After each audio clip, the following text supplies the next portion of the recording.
welcome to the City of Sugar Land City Council meeting for Tuesday, September the 3rd. A little bit about our agenda tonight. First, I'm going to ask Nashed Kermali. He's going to do the invocation and the pledge. That'll be followed by the recognition. I think many of you are here for that, which is the Ferris Foundation. I'll come down onto the floor, ask Dr. Ashra, her husband, and Anjan, and they'll come down front, introduce the topic for us. We'll do a proclamation, and then we'll get down to city business. And I think most of you will be leaving about that time. So we'll give you a proper amount of time to go out. You probably don't want to stay for the full city council meeting. So at this time, Nashed.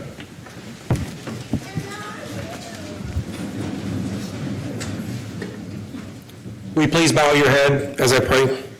Dear God, first, let me say thank you on behalf of all of us who are gathered here today. Thank you for your many and abundant blessings. Thank you for life itself, for the measure of health we need to fulfill our callings, and for sustenance and for friendship.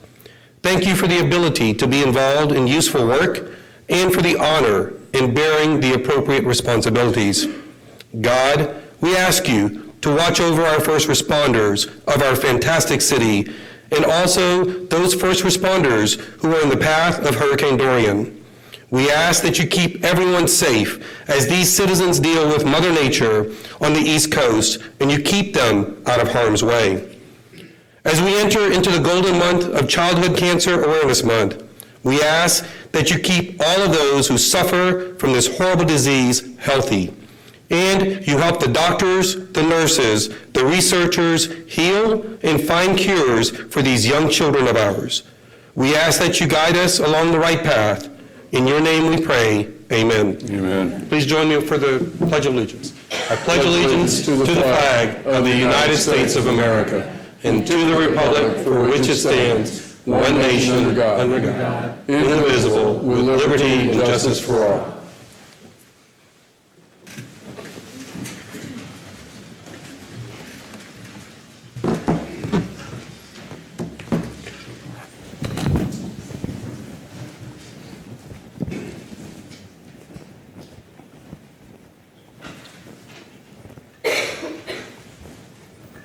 Dr. Asher,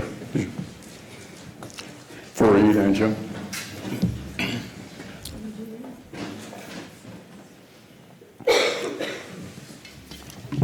And now I'm going to ask Dr. Asher I'll go ahead and let you introduce the topic for us.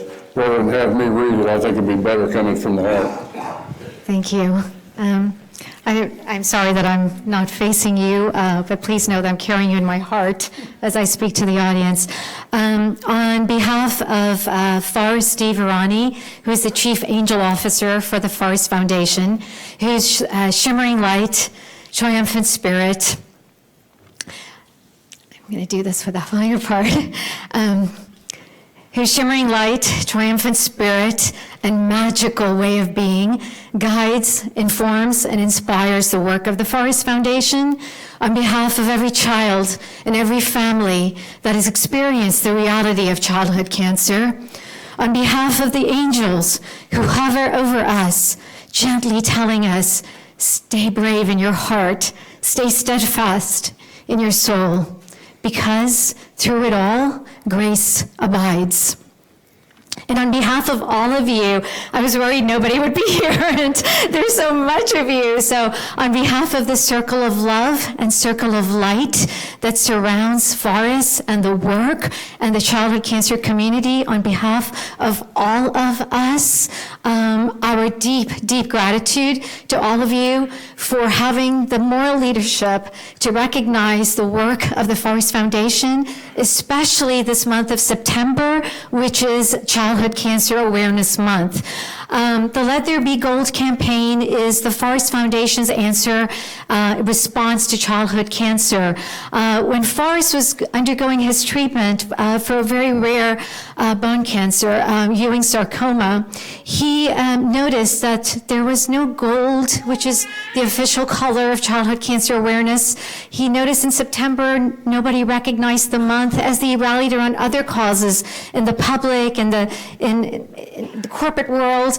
And he said, "Mommy, aren't we important? Don't children matter? When I grow up, I will let there be gold." So you see, let there be gold is the words of an angel, and you are part of fulfilling that dream and that wish, and we are working damn hard. And let me tell you, the Forrest Foundation is very unique.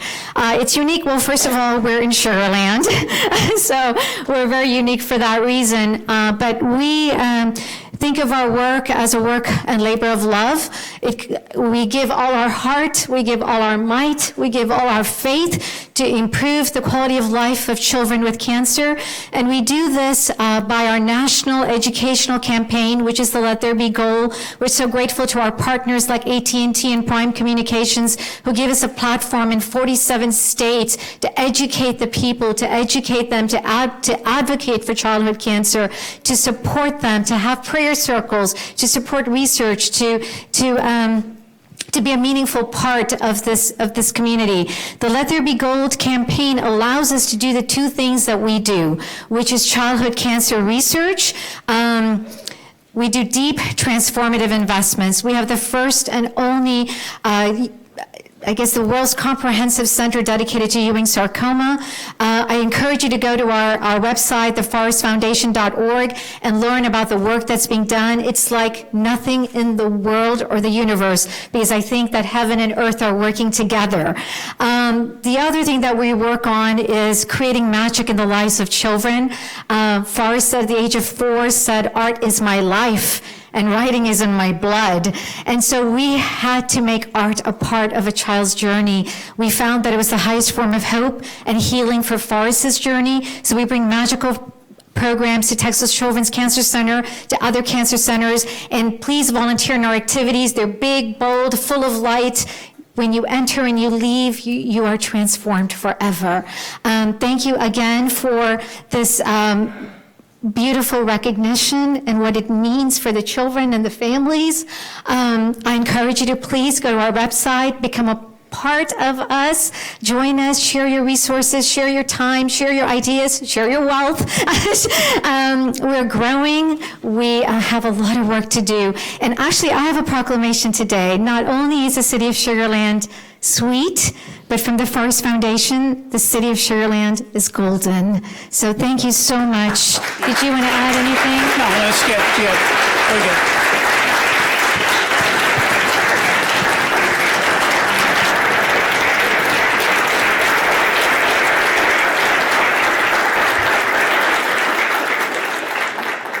A proclamation from the Office of the Mayor of the Forrest Foundation.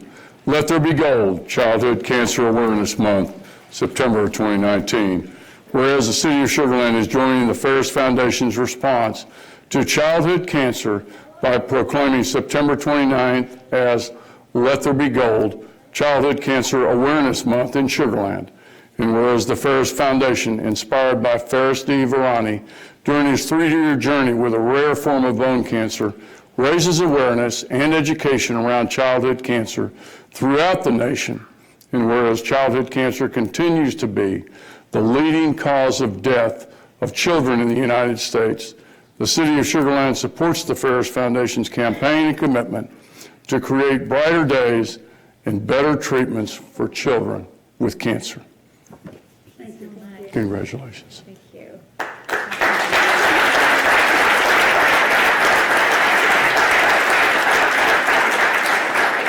And if some of your friends would like to come down, anybody would like to be part of the picture? We would love We're big on pictures. Don't be afraid. Here, let's move everybody over here. Dr. Asher, you, Bree, come this way. There you go. You can get everybody behind you. There you go. There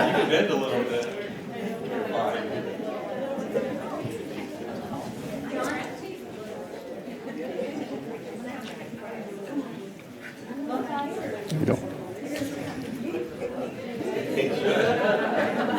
Don't be shy. Get in there and move a little bit together here. Come on. Come out a little bit. There we go. Come on. Come on out a little bit more. That's it. There we go. You need to come out a little bit more. Come on. Make a little bit more room. Come on. Don't be shy. Come this way, please.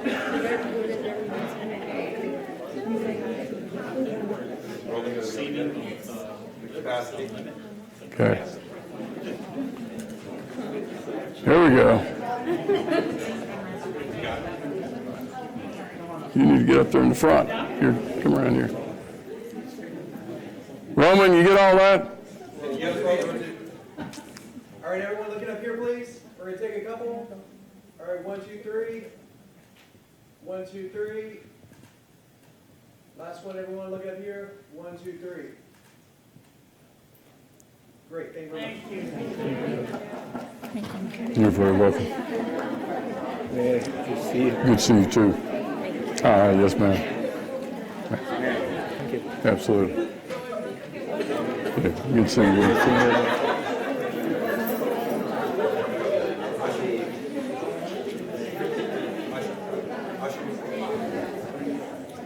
Three. Thank you, Doug. Thank Yes, you, Mayor. yes, sir. Thanks Thank for you. your Thank help. y'all for coming. Come visit. The office is there, literally behind Papasitos, and if you ever want some inspiration, come see what they're doing over there. I may have to do that. They do a good job over there. So, thank you, Doug.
We're going to move on now to item number 1, public comment. Public comment is reserved for anybody that wants to speak on one of the agenda items that is not listed as a public hearing. So anything that's not listed as a public hearing, is there anyone here that would like to speak on any of those agenda items? First call. Second call. Hearing none, we're going to move on to item number 2, review the consent agenda. Item number 3, consent agenda. All the items on the consent agenda are going to be taken as one item unless a city council member pulls that item, at which time we'll take all the other items as one and then return to that item. Motion to approve the consent agenda, Mayor. I've got a motion by Councilmember Gandhi, a second by Councilmember McCutcheon. If you vote at this time, please.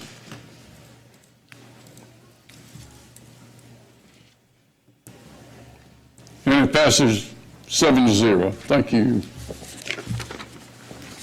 Item number 4, contracts and agreements, 4A.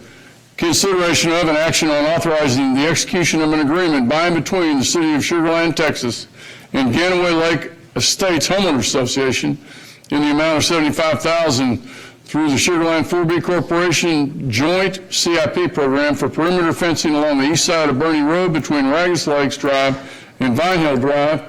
Councilman Porter needs to recuse himself, and he's now left. So we'll go ahead.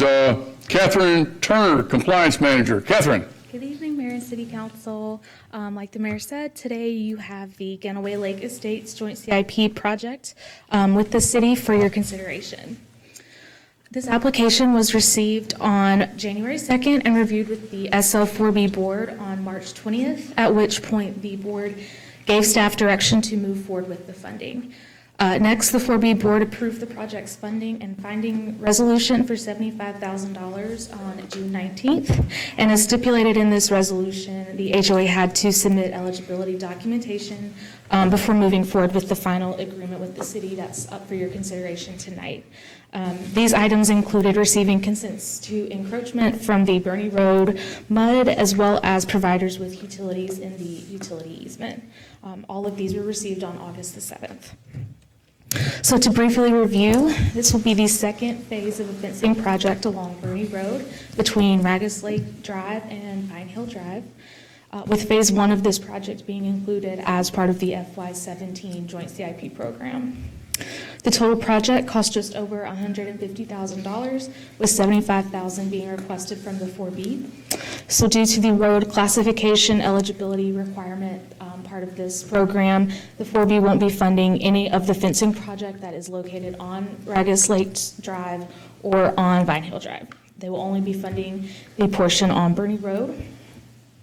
Again, the HOA has completed the eligibility documentation that the resolution required to be completed by September 30th. So again, the agreement for your consideration tonight is the final step in the joint CIP process before the HOA can move forward with their construction on their project. Here you have a map. So the portion that the 4B will be funding is right through here. Again, this portion and this portion will not be included as part of the 4B's funding. So to review the budget, the FY19 program has a budget of $200,000. Given the 2 projects already funded, the approval of this project will bring the program's remaining fund balance to $45,256. So with that, staff recommends approving the agreement between the city and Ganaway Lakes. Work on the project can begin once City Council approves, and reimbursement will be provided once staff receives and verifies all compliance as outlined in the agreement for approval tonight.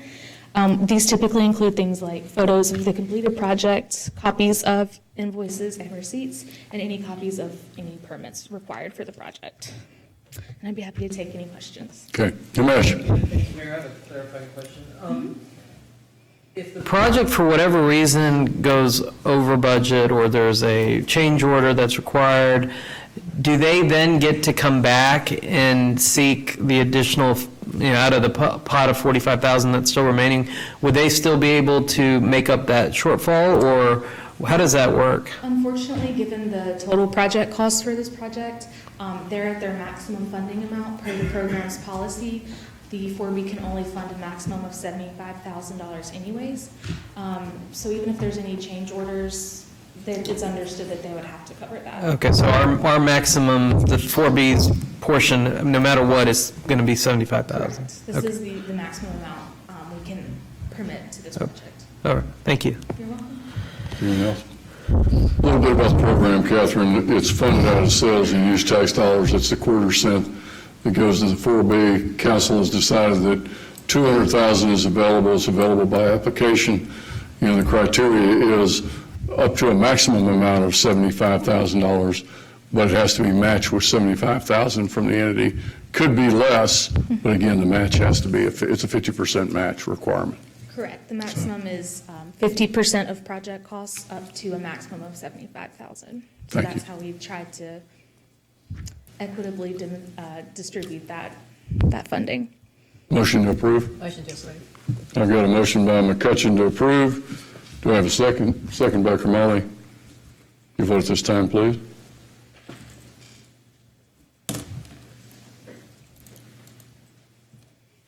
And it passes 6-0 with Councilman Porter abstaining.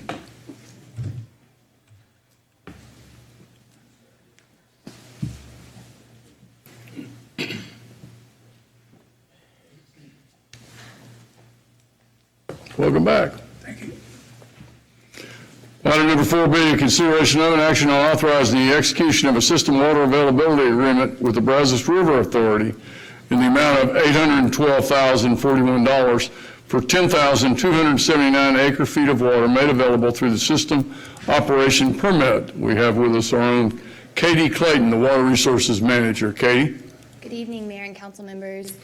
This evening I have a water supply agreement with the Brazos River Authority. A little bit of background, an introduction to our current water supplies. We currently receive surface water from three different ways. We have a water supply contract with Gulf Coast Water Authority. We have a water supply contract with the Brazos River Authority, and then we have 2 water rights on Oyster Creek that the city acquired through WCID number 1 when it was dissolved, and those water rights are very old, and they served the sugar plant when it was in operation. If you remember back to earlier this year, we talked through several workshops and final adoption of our integrated water resource plan, laying out our future water supply needs.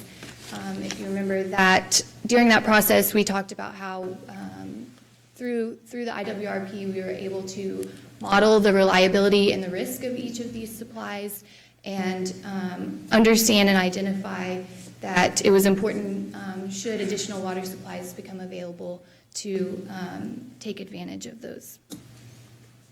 Some background on the Brazos River Authority.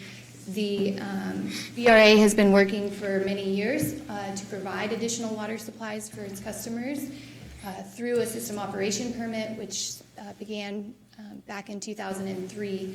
That permit modeled their system as a whole, from the reservoirs, the run-of-river supplies, their customer contracts and demands, as well as the drought of record, and they looked at how they could best optimize the water in the region. Through that permit, they were able to make available about 95,000 acre-feet of firm water supplies for new contracts.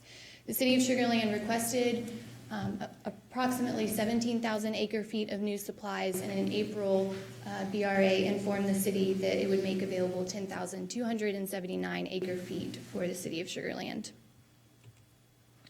To review some of the terms of this water supply contract, I'll start out by saying it's almost exactly the same as our existing contract. It's very similar. The contract would be effective September 1st of 2019, which aligns with BRA's fiscal year, and terminate in 2045. Some of the details is that the water shall be used for municipal purposes.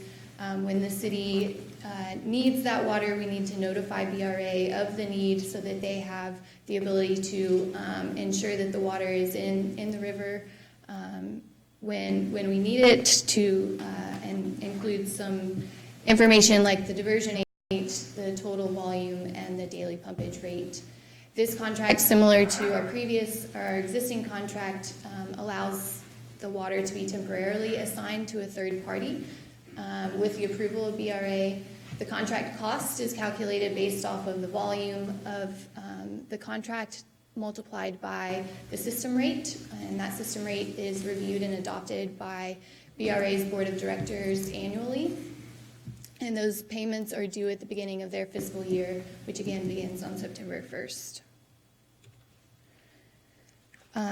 Staff has reviewed this contract both with our IWRP Council Task Force in June, as well as the Finance and Audit Committee in August, and both groups were in support. And I also wanted to note that previously, the past 2 years, the city has temporarily assigned this contract to Dow Chemical, and Dow Chemical has expressed interest in continuing that assignment, not only of our existing contract, but also this contract for future years until the city needs to use this water. As far as funding goes, we've identified savings through projections that allow us to cover the cost for FY19 from the utilities operating account. And then moving forward, the FY20 expenditures are included in the proposed budget. And this contract includes annual authorization pending budget approval. So with that, the Public Works Department recommends approval of a water supply contract with the Brazos River Authority for 10,279 acre-feet of water made available through the system operation permit in the amount of $812,041 for the first 12 months of the agreement. And Thank you, Katie. Clarifying questions, Commissioner? Yes, sir. With Dow Chemical, when do we typically, in terms of a timeline, do they come to us shortly after if this gets approved? I mean, what has been the typical time frame on how that works? And then if they no longer need it, we just bank that at that point? Is that how this would work? right, so this water supply contract becomes available, or the clock restarts every September. Okay. And the past 2 years, we've started having discussions with Dow in maybe the November, December timeframe, and started working through the documents and the contracts with BRA and with Dow. So it's a three-party agreement. And then I believe this year and even last year, the documents were finalized in May or June. Mayor, So then Dow uses that water between June and the end of August. and one follow-up, Mayor. Follow? Now that we have an official integrated water resource plan, I'm assuming that this complies with all the details of that plan? Yes, sir. Okay, thank you. Any other questions? Michelle? Earlier, I think it was on your second slide, the city had asked for 17,000 acres, but we were only granted 10,000. Is there still a need for that additional 7,000? Yes, so we requested 17,000 and were granted the 10,000. Through this permit, they only made 95,000 available for new contracts and had a number of customers throughout the basin that requested new supplies, so they weren't able to meet everyone's needs. So yes, moving forward, we would still be looking for additional supplies to mitigate those risks associated with drought and meeting the groundwater regulations. Follow-up. Paul? The 800 and some odd thousand on the slide in front of it, what happens? It's a 25-year contract. Are there annual bumps already identified in that contract? Yes, BRA does have rate projections, so there is, I can't remember how many years into the future that they project rates, but there is a increase in rates every year. I believe it's hovered around 2 to 3% increase. And those projections, I think, Katie, are only guidelines. They're not firm until there are actions taken by the board, and it's based on their internal operating costs, recovering their operating costs. Right. Do I have a motion to approve? So moved, Mayor. Got a motion by Councilmember Gandhi. Second by Councilmember McCutcheon. You vote this time, please.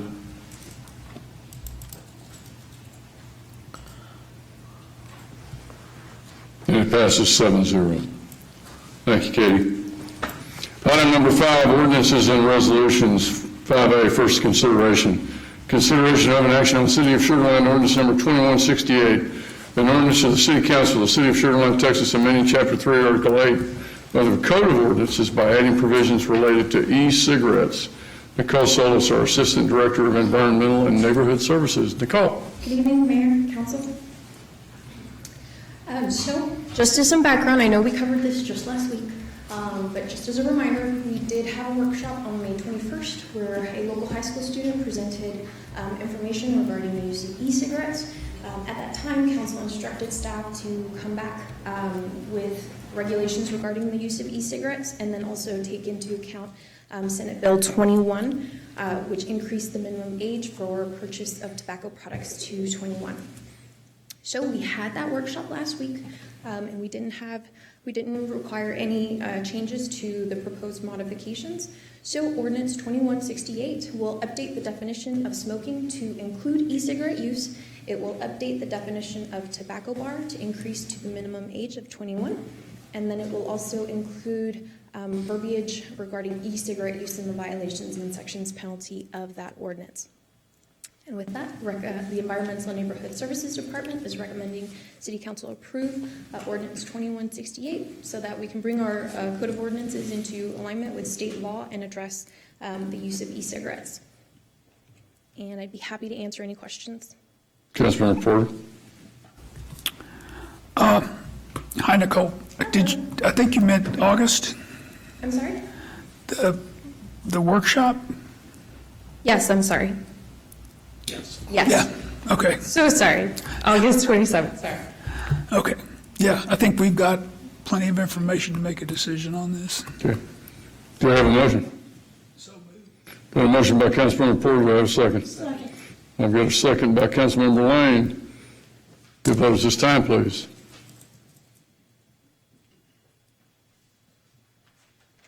And it passes 7-0. Thank you.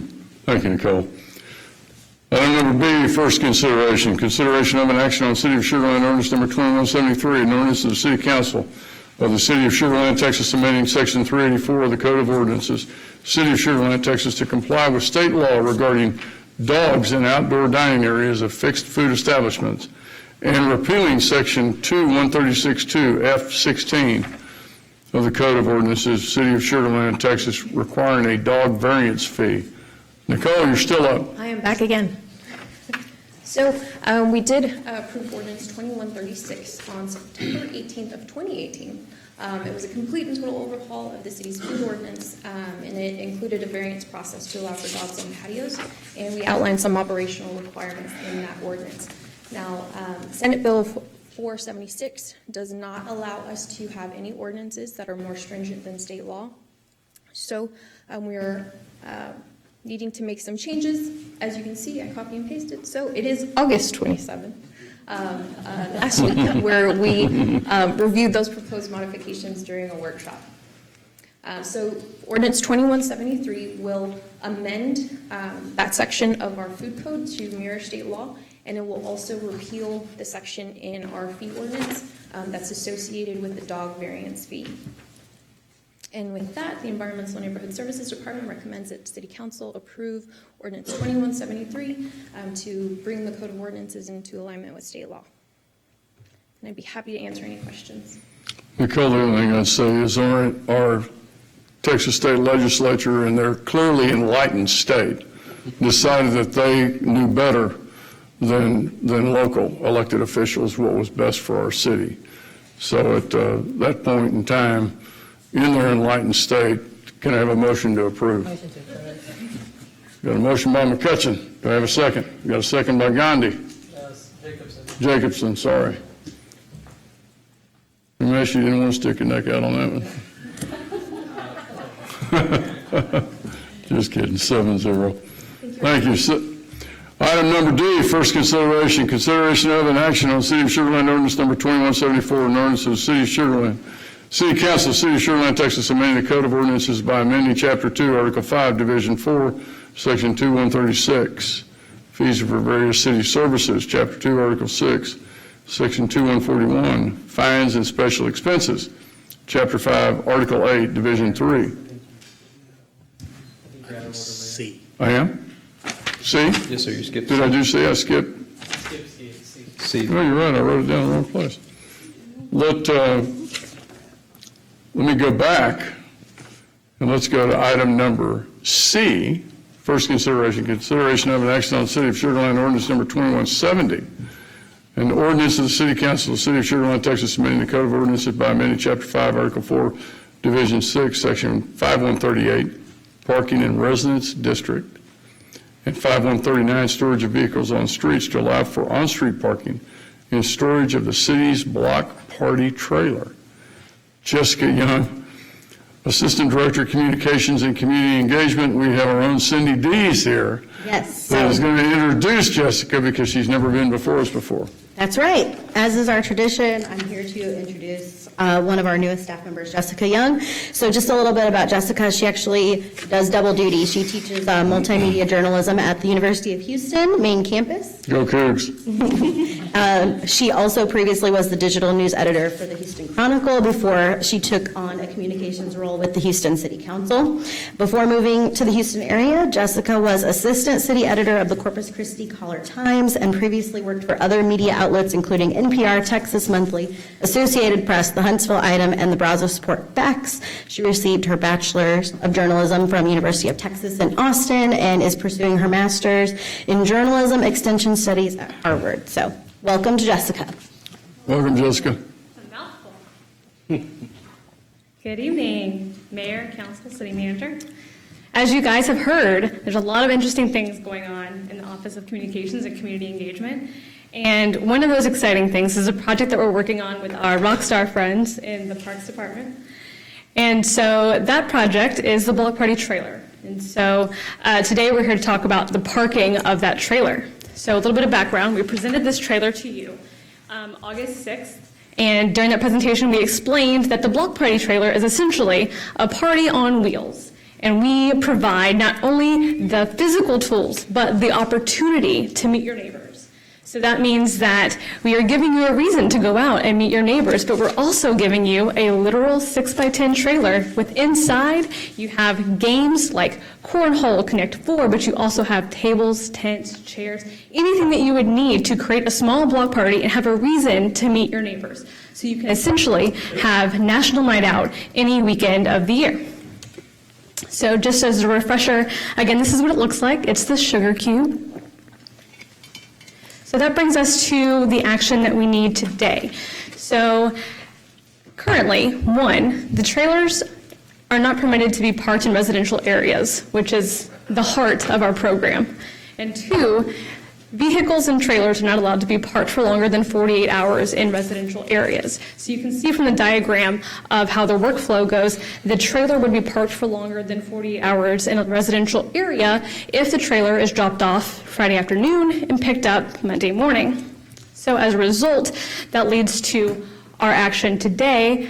City staff is recommending that City Council approve on first reading Ordinance number 2170, which would amend first section 5-139, and the amendment is in green here on your screen. So it would say it is unlawful for any person to knowingly leave a vehicle not owned by a government entity, parked or standing in the same location on a public street for more than 48 continuous hours.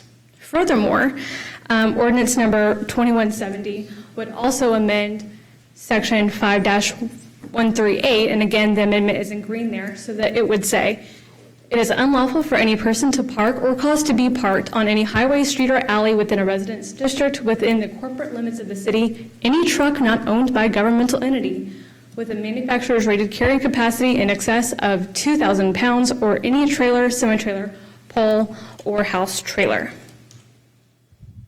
Do you have any clarifying questions? Any questions? Carol? This is a tangential question. When will the party trailer be available for use? So it will be unveiled, which we're excited to say. It will be unveiled the night of National Night Out, and that will be the first time that we actually tour it around town, and we have kind of a public relations plan for that, and we're excited for everyone to be a part of it. And then afterwards, it'll be open up for registration thereafter. Okay, super. And if a vehicle is parked for over the 48 hours, a non-government one, who should be contacted about that? Is that a 311 call, non-emergency dispatch, or your local beat officer? If a non-governmental trailer is parked in the trailer, it could be reported to you could call 311, and then it could be directed to permits. Yeah, okay, great. Well, looking forward to the party trailer. Thank you. Steve? Jessica, I know we talked this afternoon about the sort of the generic nature of this change. Yes. I guess my preference would be, I have an innate dislike for governments making rules that exempt them from the rules. So my preference would be to keep what we have and just write an exemption for this particular amenity that we make available to our residents, as opposed to a general generic exception for us versus our residents. And I didn't do a good job explaining that when she called me to talk about that, so it's not her fault. So you're saying the ordinance would be specific to this particular trailer? Yeah, I mean, it's a workshop and 2 10-minute agenda items to add another exception if we needed exception, but it's just a philosophical thing about me, about governments making rules that don't apply to them. But we have other scenarios where that exists, correct? Okay, let's change them too. But my point is, this isn't some precedent-setting thing. I mean, we've already done that. Okay, so that's just my input on this process. So if nobody else has that. Any other council member, let's do it a different way. Does any other council member have an issue with the ordinance as it's been drafted? No. Okay, I give up. I'll take a motion. So moved. Got a motion by Jacobson, do I have a second? Second. Got a second by McCutcheon. Vote this time, please.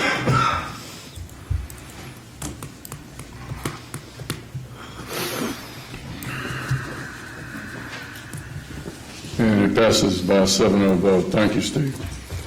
Item number D. Now we're going to take up item number D. First consideration of an action on City of Sugar Land Ordinance number 2174. An ordinance of the City Council of the City of Sugar Land, Texas, amending the Code of Ordinances by amending Chapter 2, Article 5, Division 4, Section 2136, fees for various city services, Chapter 2, Section Article 6, Section 241, fines and special expenses, Chapter 5, Article 8, Division 3, rates and charges, Sections 5246 through 5265, and Chapter 5, Article 9, Division 1, Section 5421, fire protection fees for districts in extraterritorial jurisdiction by revising city service fees. Jennifer Brown, our Director of Finance. Jennifer. Thank you, Mayor, and I did not write that caption. That's a mouthful. Yes, and that is a mouthful, accomplishing a lot of work in 2 actions of the City Council. If you'll notice, this is a 39-page ordinance, and this is the culmination of months of work going into the annual revision to our fee ordinance. Just a little background on this.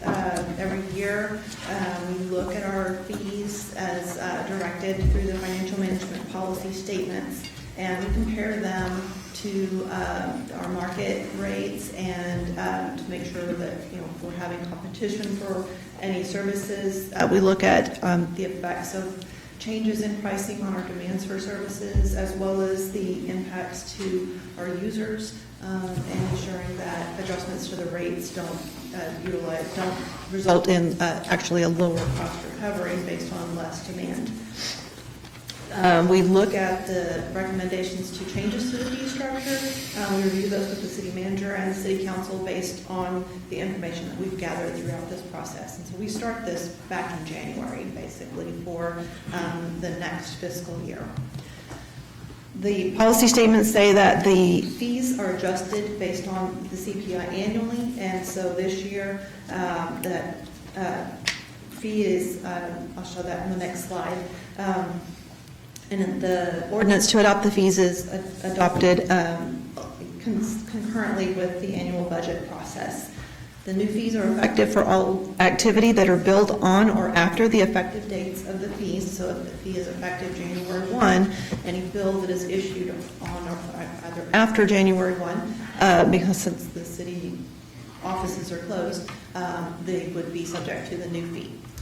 We do have some court cost fees that are actually tied to offense dates, so there could technically be something happening on January 1. Additionally, we have a provision for non-resident surcharges that are provided, and those could either be an out-of-city service fee, a percentage, or a separate fee that is charged for non-residents. So this year, the CPI adjustment is 1.8%, and that is based on the April CPI for the Houston, Sugar Land, Baytown metropolitan statistical area.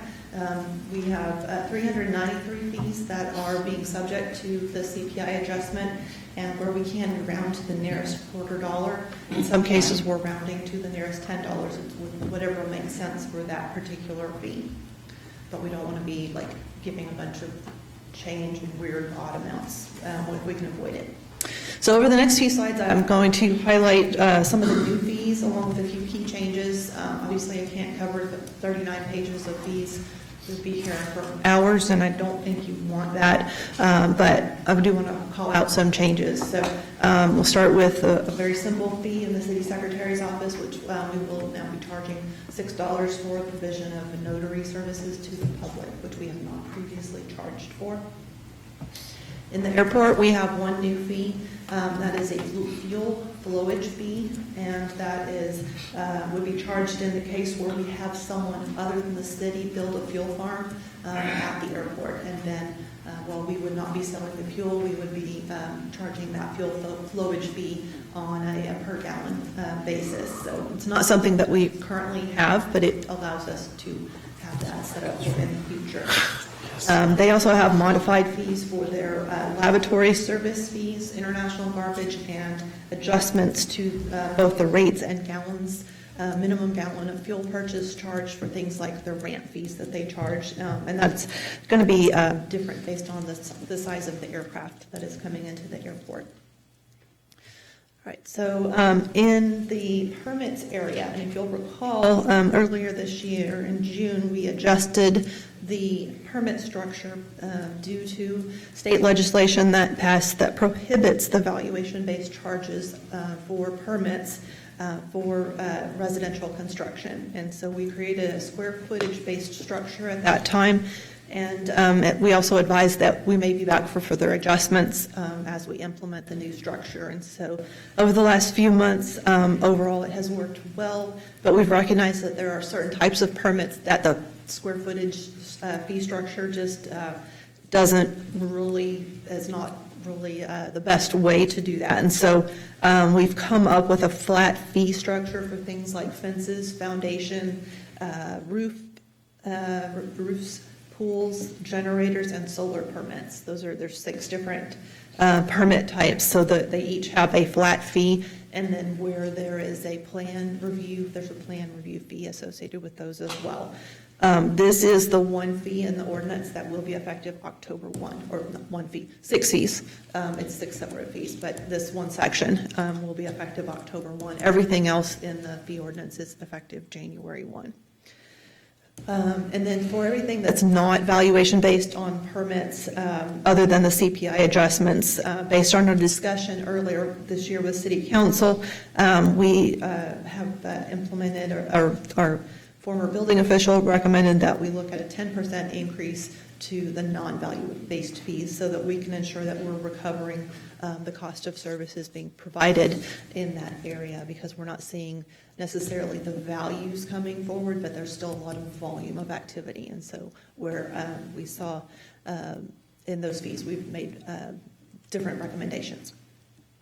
In the fire and EMS department, we have 2 new fees, and we have a lift assist fee that will be billed after the fire and EMS department is called out after the 3rd time, and typically this is to a facility, not to an individual residence, but for them to aid someone who has fallen, and say, for example, the staff, if it's an assisted living facility or something like that, and then the staff doesn't want to get involved to help lift the person from the floor. So we would now be able to charge that fee.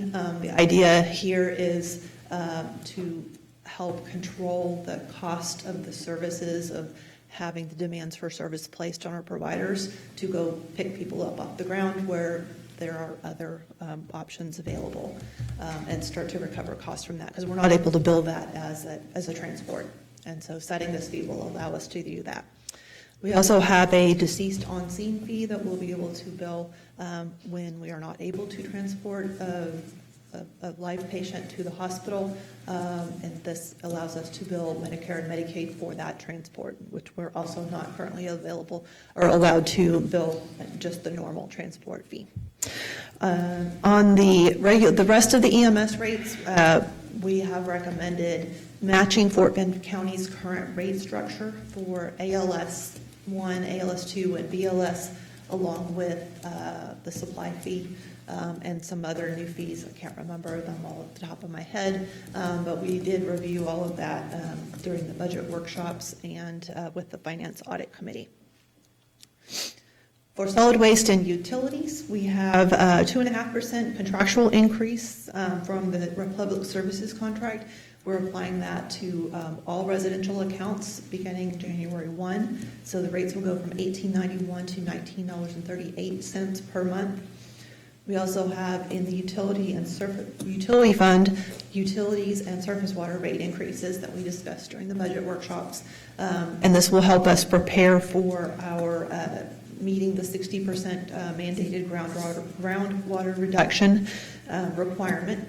And so the budget is built around a 5% increase in the water and wastewater components of those rates and 10% on the surface water or GRP pumpage fees. And so that's all built in our rate model based on that initial percentage increase. So we then calculated the impact to a 12,000 gallon residential water user, and it's around $5 a month impact, or 7% increase over what the current bill is. And if customers using less water, it's closer to around $2 a month. The example was given during the budget workshop. The question was asked of, what about someone who uses 3,000 gallons a month?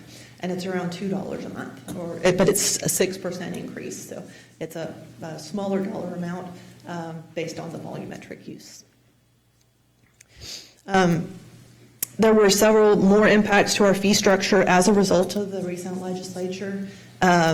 You just approved ordinance number 2173, which is the dogs on patio fee. That has been, or be repealed. That is carrying through to this ordinance as well. And then the state has set a new local consolidated court fee of $14 per offense. That will replace the current court security and court technology fee that was adopted by City Council ordinance. And so those are based on the offense date. So we will still carry the court security and technology fees while the offenses through December 31st are run through the court system. And then any offenses on January 1 or later will have this new fee applied. And so we have now deferred to the state judicial code, or is that the correct code? Criminal court. I can't remember. Code of Criminal Procedure, yes, thank you. So we have deferred to state code, so now if that fee amount changes in the future, we won't have to make that revision in our ordinance. And then the code allocates that to the various specific uses, and so we'll implement those as we start recovering those, or collecting those revenues. We've had several discussions with City Council on this subject, starting with the spring retreat, where we had recognition of the need to enhance our revenue streams, primarily in the permits and EMS revenue area. We then have reviewed the proposal with the Council Finance Audit Committee in June and followed up with them in July on several items that there were questions on, and followed up with discussions during the budget workshop. And then in this year's budget, we have added funding for a comprehensive user fee study and a utility rate study, so we will continue to be busy over the next couple of years as we continue to study our fees. With that, staff recommends approval of ordinance number 2174 on first reading, amending the various fees for services. As I mentioned, all of it will be effective January 1, except for the 6 permit-related fees that are specific to the residential permits, and those will be effective October 1. And I'll be happy to answer any questions. Questions? Steve? Thank you, Mayor. We have a wonderful airport, and they continue to get awards. I'm just curious, an international garbage fee, what is that? I'm going to defer to the airport, but my understanding is that garbage that comes from outside the country has to be handled differently than domestic garbage. Okay. Is that correct? Okay. So special handling that we have. Okay. Follow up. Thanks. From the fire department, basic life support, deceased on scene. This is a new fee. Yes. What are we doing in that? I mean, when we arrive on scene, is the person already deceased, or they become deceased after we get there? You'll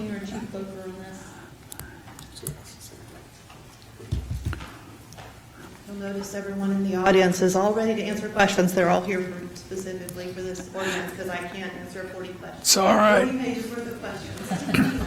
Thanks, Chief. Good evening. So Medicare and Medicaid allows for billing for debt on arrival as long as we in good faith believe the person to be a viable patient and responded in such a manner. And it helps the city recoup. Remember the philosophy behind the EMS provision is the tax allows the service to be available and the users of the service pay to sustain it. And so this is an allowable expense through Medicare and Medicaid. It's in line. What we try to do is mirror our charges to that for Benton County. Okay. And that's charged to even private pay? Yeah, our billing company will assess that fee to the responsible party. Okay. All right, thank you. Anyone else, Carol? Oh, just so curious, do many members of the general public come to the city for notary services? No, ma'am, it's not a high volume business for us, but this is something that we're... Oh, yeah, I think it's a good idea. I was just sort of curious if it was a high volume or low volume type thing. No, ma'am, it's not a high volume. Okay, thank you. Okay. Motion to approve. I've got a motion by McCutcheon. Do I have a second? I've got a second by Kermally. Close this time, please.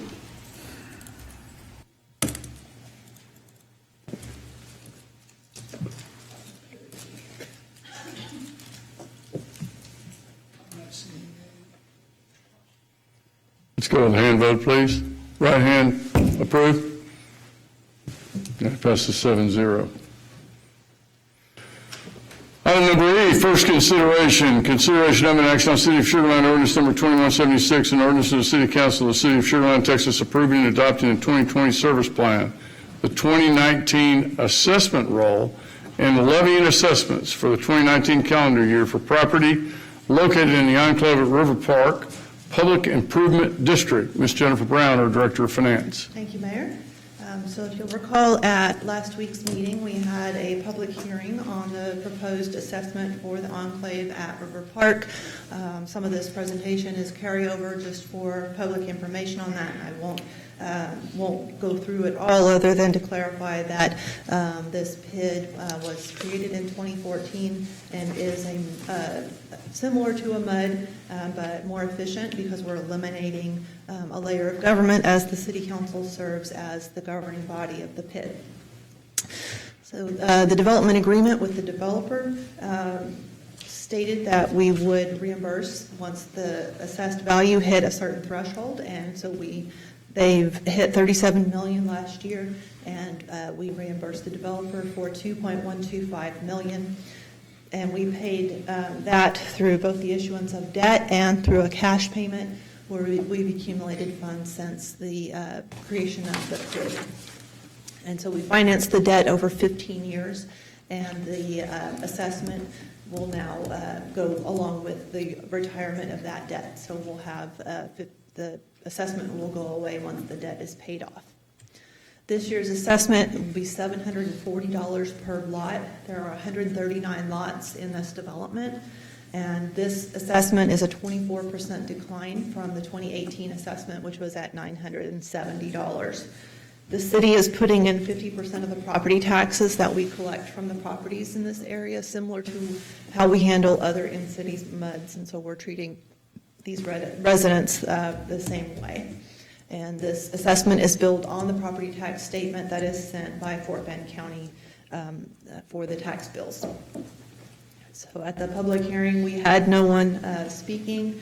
We did receive 2 online comments through our online public comment tool, and we were able to follow up and reach out to the homeowners to help them better understand the purpose of the assessment. So tonight we're here for first reading of the ordinance to set the enclave at River Park Public Improvement District assessment for 2019 at $740 per lot, and the second reading will be placed on the September 17th agenda for your approval. And with that, I would be happy to answer any questions. Questions? Jennifer, what this really is functions, like a MUD. We reimburse the developer plus interest, and these payments represent the debt service on that debt that we issue in order to reimburse the developer. We also give, I think it's correct that we give a 50% rebate on the city of Sugar Land tax rate. Is that correct? That's correct. So instead of, right now it's 31762, so half that is what they pay plus the assessment, correct? Well, we buy down the assessment with it, so they're still paying their full property tax bill, and then the assessment is lower. But it reflects that. Otherwise. Yeah, it's net, it's reflected in that. Yes. I'll make a motion to approve. Second. Got a motion by me, second by McCutcheon. You vote this time, please. And it's 7-0. Thank you. And it's past 6 o'clock, so we'll have item number 6, public hearing. 6A, public hearing to receive and hear all persons desiring to be heard on the 2019 tax year proposed property tax rate for the city of Sugar Land. Ms. Jennifer Brown. Last one, I promise, for tonight. All right. To date, we've had quite a bit of discussion about the fiscal year budget. The budget has been crafted to address the priorities of City Council. We're funding the remaining GO bond projects from 2013, and we're funding the CIP projects that have been identified to address projects that are ready to go in the fiscal year 20 budget. We've had our first public hearing on, I'm sorry, I've gotten ahead of myself on my slides. That's why I'm not matching up. Okay, so as a city, we've consistently had one of the lowest tax rates in the state, and with the adjustment that we made to the homestead exemption earlier this year, we were able to hit the goal measure, which is that 31% of our taxable value is coming from commercial properties. And so that was a big credit to hitting our goal this year with that adjustment. Overall, the city makes up about 15% of the total tax bill, and we consistently receive high marks on our citizen satisfaction survey on value for tax dollars. To date, we've had a record vote on the tax rate to be considered, and that triggered the publication of the notice of the proposed tax rate at 33.2 cents. As I said earlier, I thought I was on this slide, that this funds the budget and the CIP, including the voter-approved bond projects and the CO projects. However, it does not include the impact of the projects that are on the ballot for November. Those would be considered in next year's tax rate discussion. So we held the first public hearing on the proposed tax rate on August 27th and had no speakers. The tax calculations that were included in the notice of proposed tax rate are shown here. They include last year's tax rate, the calculated effective rate, which raises the same amount of revenue as we raised from last year's tax rate based on the current tax roll. And so even with that, we would have a nominal increase to the tax rate. The rollback rate allows for an 8% increase in the maintenance and operations tax revenue, and that takes into account our sales tax for property tax reduction revenue as well, and then our proposed tax rate of 33.2 cents. And those tax revenues are deposited between our general fund, which you can see here that those are 33% of the total revenues in the general fund, and in the debt service fund, they make up about 72% of the total revenues. And those revenues are used to pay the tax-backed debt of the city. The city's tax bill with the adjustment to the homestead exemption makes up around 15% of the total tax bill for those that just have a city, county, and school district tax. And then if you load in a property, and I use Telfair here for an example, if you have a lid and a mud tax, then the city's portion of the tax bill drops to around 10% of the total tax bill. The impact to the average residential homeowner, or average homeowner, is that the total tax bill with the offset from the homestead exemption and the proposed tax rate, it would be a $24 increase compared to last year's tax bill, or 2.23%. And so that was, the homestead exemption was targeting that offset to our residential component. Next steps after this public hearing, we have, by law, we have to adopt a tax rate within 14 days, and that has to occur after the adoption of the budget. So that will occur on September 17th. It is scheduled for 5:30 p.m. here at City Hall. Then after the budget and tax rate are approved, then we'll ask you to vote one more time to ratify the tax revenue that is included in the adopted budget. And that is all required under state law. And so at this time, Mayor, recommend that we receive and hear anyone who wishes to speak on the 2019 proposed tax rate. Thank you, Jennifer. At this time, we're going to open the public hearing to anybody that would like to speak on the proposed tax rate. First call. Second call for anybody that would like to speak on the proposed tax rate for the city of Sugar Land. Hearing none, we're going to close the public hearing. We're going to move on to item number 7, workshop 7A. Review of and discussion on a request from Sugar Land Skeeters for a one-time variance from Chapter 5, Article 8, Article 13, Section 5506 of the City of Sugar Land Special Event Ordinance to allow for an extended Sugar Land Holiday Lights event and fireworks show at the Constellation Field on New Year's Eve. We have our own Teresa Preza, our Assistant Director of Economic Development, and Chris Hill, the President of the Sugar Land Skeeters. Teresa. Good evening, Mayor and Council. For tonight's workshop, we will review and discuss the request from the Sugar Land Skeeters to extend the usage of sound amplification devices and to host a fireworks show during New Year's Eve. These two requests will need City Council approval as they are currently prohibited from the Special Event Ordinance. Thus, Ordinance number 2172, if approved by Council, will grant a variance to these stipulations. As a reminder, a draft copy of the ordinance was attached to the agenda item. As you may recall, Sugar Land Holiday Lights started back in 2014 as a special event drawing visitors and guests from around the region. It features more than 3 million holiday lights and numerous themed displays, holiday vendors, pictures with Santa, polar bears, you name it, we have it. It was featured as one of the top 10 experience packages sold by Visit Houston, and they actually had their highest attended event year last year with over 55,000 attendees. Since New Year's Eve falls on a Tuesday this year, the Skeeters are wanting to extend the holiday light programming by playing music from within the stadium from 10 p.m. to midnight, and then host a fireworks show from midnight till about 10 a.m. City Council approval is needed to grant this variance because of the Special Events Ordinance, which states, fireworks may not extend past 10:30 p.m., and amplified devices may not be used past 10 p.m. on Tuesdays for a special event. This was put into place to attempt to regulate the noise impact to the surrounding neighborhoods. Since its implementation, the Skeeters have been very diligent about adhering to the stipulation, like the Friday night fireworks show.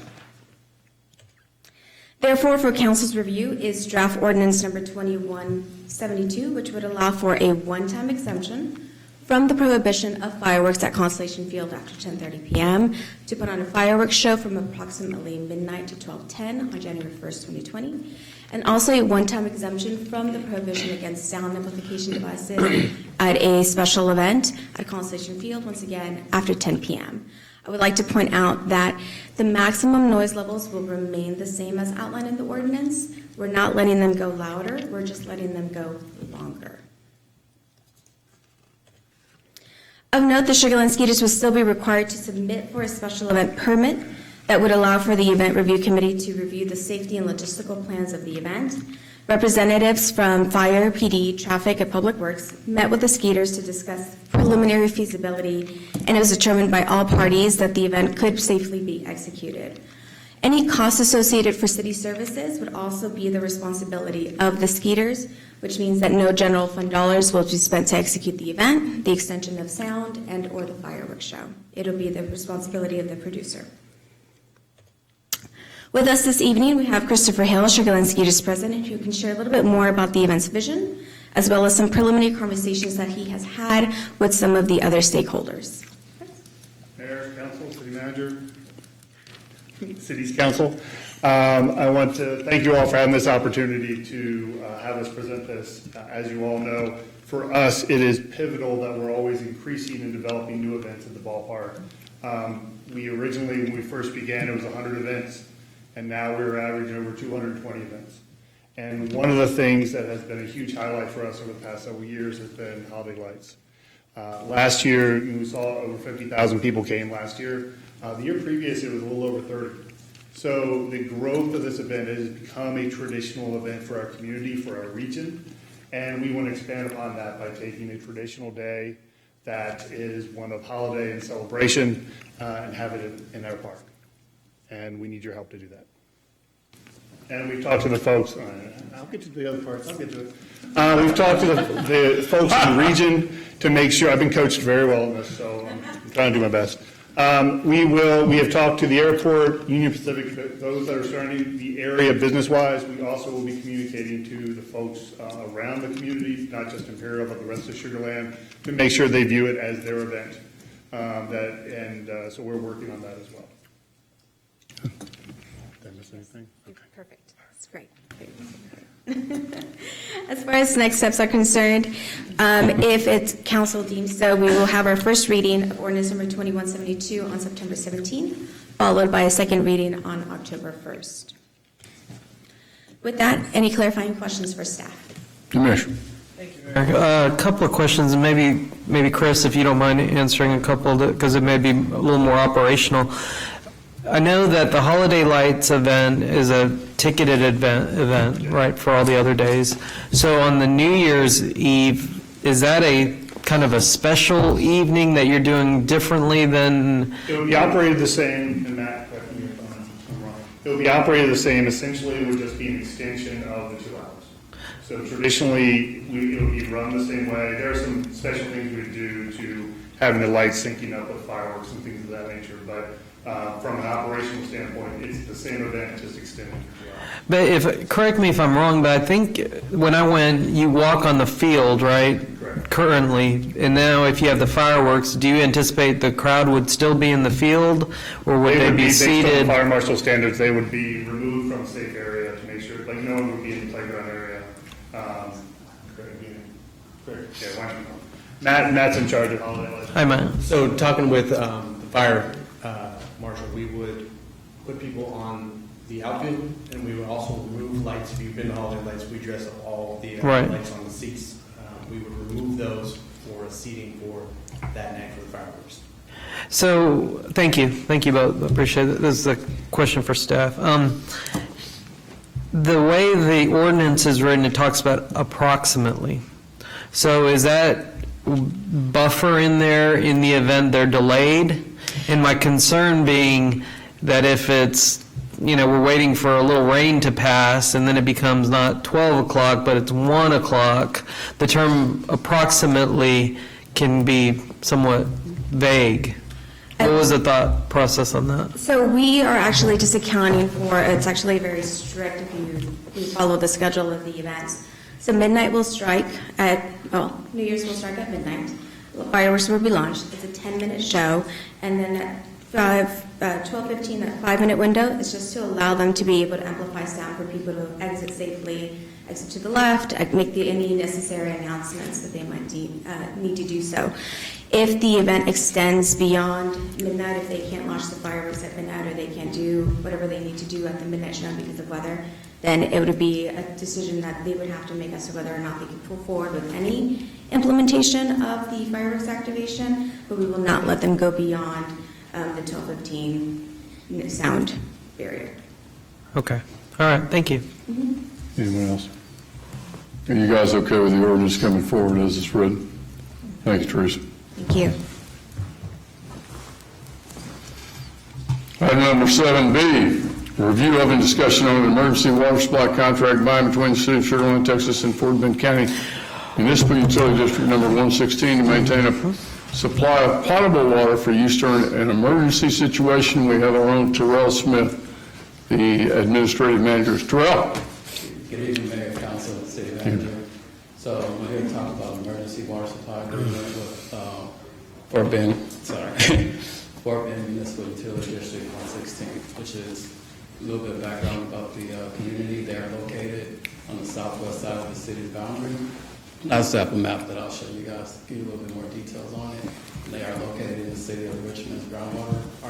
They're included in the city of Richmond's groundwater reduction plan with an estimated population of 5,400. So interconnects are intended for temporary use of potable water in case of an emergency situation. These are meter connections between two different water systems. And as I mentioned, they're only used for emergencies and they remain closed during normal operational periods. Kind of look at these as the utility. They are until we form a mutual aid similar to PD and fire that they would have with our neighboring cities. So as mentioned, I was going to show you a map. The city currently has 4 emergency interconnect agreements with districts. At the top right here, we have one with First Colony, which is Mud 9, as well as down here we have Mud 129 and Riverstone. We have one with Terra Plantation, and then the one that we're talking about today is right here, which is Fort Bend Mud 116. So the reason why we do these agreements, these are formalized agreements and are required by TCEQ. They do require us to maintain a comprehensive interconnect inventory as well as reporting and mapping purposes whenever they do their 3-year inspections for the public water systems. And for our groundwater reduction plan, this pumpage is reported as city usage whenever we submit to the Fort Bend Subsidence District. So the interconnect with Mud 116 was in place prior to the annexation of the Greatwood subdivisions. At the time, it was unmetered, and it's one of those final housekeeping items that we have to clean up. And this will be a formal agreement for service. Again, it was in place previously, but we have to formalize payment options as well as other terms. And we do have other emergency supply agreements with the neighboring jurisdictions. So key terms of the agreement: an emergency is a defined term. The city does own, we own and maintain the water line from the district system to the city's Greatwood system at the point of interconnect, and the valve can only be opened after providing a notice of emergency from either party. And then the price of water delivered during an emergency, we agreed to pay the city's lowest retail residential rate, as well as each respective surface water fee or groundwater fee. As mentioned, they are part of the City of Richmond's groundwater plan. And so we did install a meter for better accountability as well as billing, and then the contract is in effect for 20 years. And after that, it's 10-year renewal terms, automatic renewal terms. So we have worked with the district on this. They've approved the contract during their August 6th meeting, and then our legal office as well as their legal group have discussed it, and both water operators agree on the notification process. And so we're here tonight to seek council feedback, and just want to make note that an agreement was attached to the agenda item this week. So next steps, this item will be on the September 17th City Council meeting for approval. And then with that, I'd be happy to answer any questions. Thank you, Terrell. Questions? Sure. Why doesn't the city of Richmond offer the emergency services? It's connected to the water systems, so although they're connected to the city of Richmond's water system, we will serve as a backup if anything happens with their systems and they can't provide. They don't have capacity to provide water. Okay, thanks. Carol? So any usage is reported as city usage to the subsidence district. So is there any, I guess, adverse consequences to that? No, ma'am. It just comes from our water system. So since it's coming from our water system, it's noted as city pumpage. Steve? Thank you, Mayor. Terrell, I think if I read that right, the pumpage would count against our groundwater? If we were if they declared an emergency and they start taking water, that counts against our groundwater? Yes, sir. Not against, it's counted as our usage, yes, sir. So if we're supposed to be, let's just say at 60% and we're in surface water and that leaves us 40 in groundwater, can they take enough to take us over 40 and reduce the 60? I mean, that would cost us credits or money. Councilor Brian Butcher with Public Works.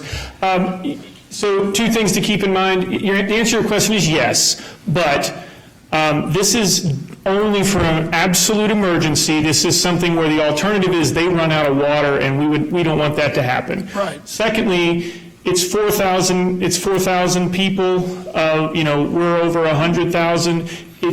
From an order, it's orders of magnitude less demand on a daily. So the likelihood of it happening is basically zero, and the impact of not having this interconnect could mean they run out. Yeah. Okay. Are you guys okay with bringing the agreement forward?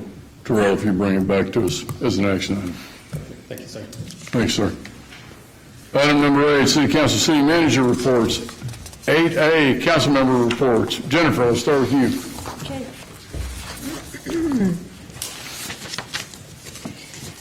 Okay, well, of course, I attended the luncheon today. Mayor, you did an awesome job with inviting Mayor of Houston to the city of Sugar Land. It was very informative. Thank you very much. Went on a tour of Sugar Land with Leon Anheuser and Chris Stubik this past week, and visited a lot of ditches and levees and dams, and had a nice little history lesson, and I appreciated that very much. I went to the Smart Financial event this past Friday with the 1 millionth visitor to Smart Financial Center. Congratulations to the city and building Smart Financial Center. We had a fabulous time. That's it. Councilman Porter. Thank you, Mayor.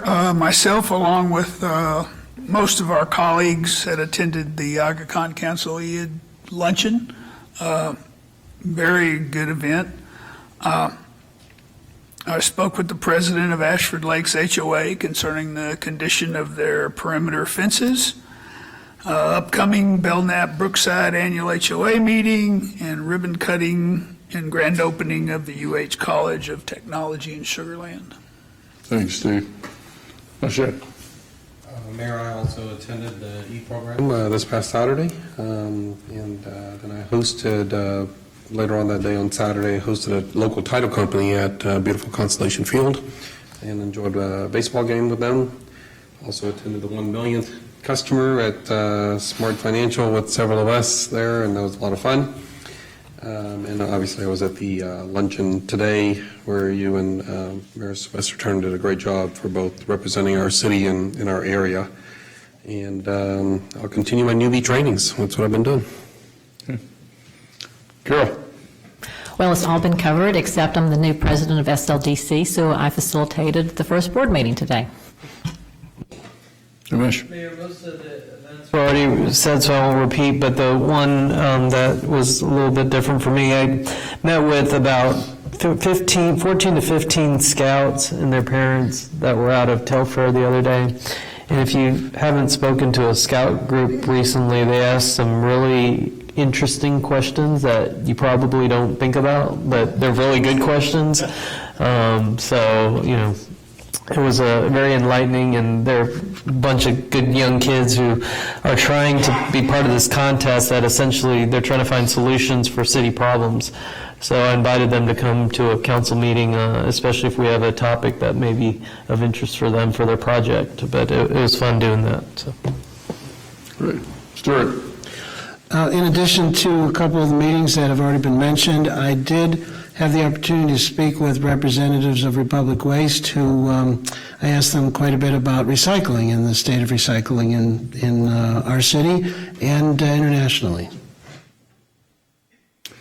And I guess for me, I'm going to highlight one thing, which is our 1 millionth customer. The band was Rascal Flatts. Gary Becker, David Skinner did a great job of recognizing them. 93Q gave the winner, the 1 millionth customer, a guitar. She was thrilled, and we gave her a proclamation. And interestingly, she had just relocated from north of Green Bay, Wisconsin, to the city of Sugar Land, so she was pretty grateful.